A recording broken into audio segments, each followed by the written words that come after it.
Well, when you own a Tesla, there's certain things which are not common with any other vehicle. And one of those things is getting regular software updates. So in this video, I'll show you how that looks and what it means to a Tesla owner who is driving the Tesla as a regular vehicle.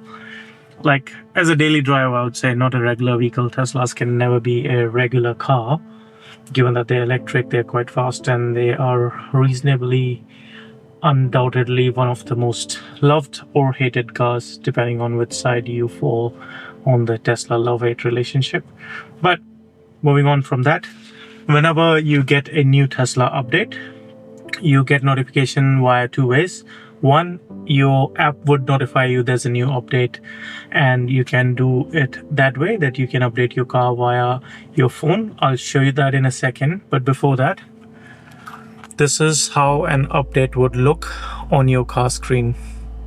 I just washed the car from outside, but from the looks of it, the screen does have a lot of dirt on it as well. And that's what I will do now or a bit later. But the software update is available. You can check the release notes. And the funny part is, like, my Tesla doesn't get all the software updates. It gets, like, I miss a couple and then I get one which does have all these ones, because I'm sure I don't have this particular one in my car, and I never got a pop-up for that as well. But in that case, if you don't get a pop-up of software update, you can always go to your car settings, go to software and drag it down.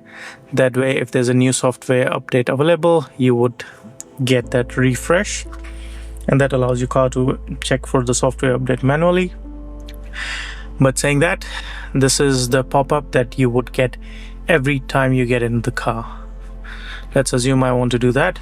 I'll put it on drive, and as soon as I park, it comes again.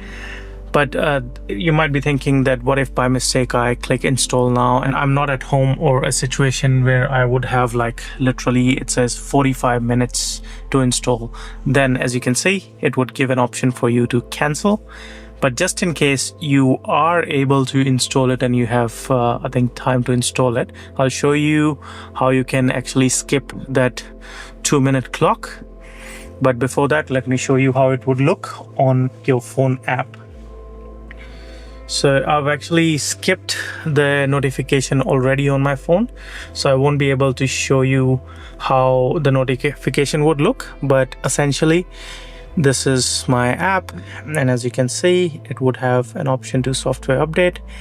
And again, it would say it would take 45 minutes for you to install. During the update process, you will not be able to drive the vehicle or use the touchscreen, and your car alarm may be disarmed for a short duration, like if it's unable, which mine is. So again, if you do yes on this one, the timer starts again, and you can cancel that timer from here as well. So now I'll quickly go to a place where I would be able to sort of park the car, because I'm visiting someone, and I would just show you how to skip that timer and start the update once I'm there.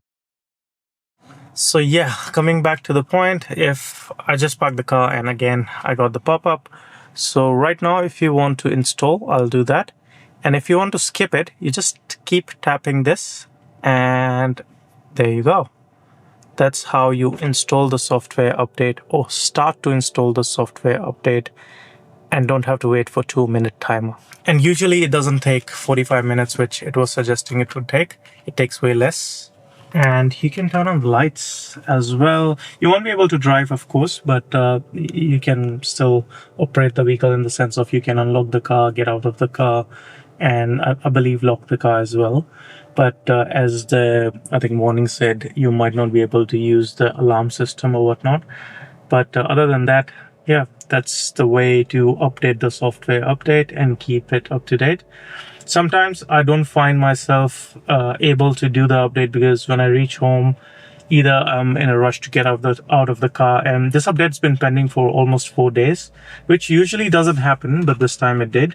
And that made me realize that other times I'm either out, or I don't have that luxury of doing 45 minutes just in case it takes that much time I don't usually park the car for that long, and I don't want to park the car outside and switch it on and alarm system to be off either way.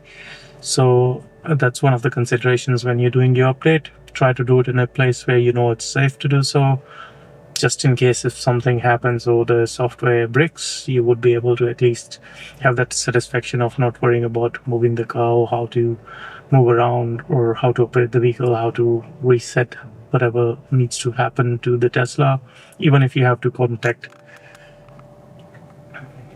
Went out of focus for some reason. Yeah, even you have to reach out to Tesla for any sort of emergency, you would be able to do that if you've parked in a spot where you know you would have 45 minutes. Ideally, try to do it at home. But it's an amazing feature nonetheless. We get more than 12 updates in a year. At least that's what been my experience with Tesla updates. With my BYD, maybe I've got 3 so far in 2 years.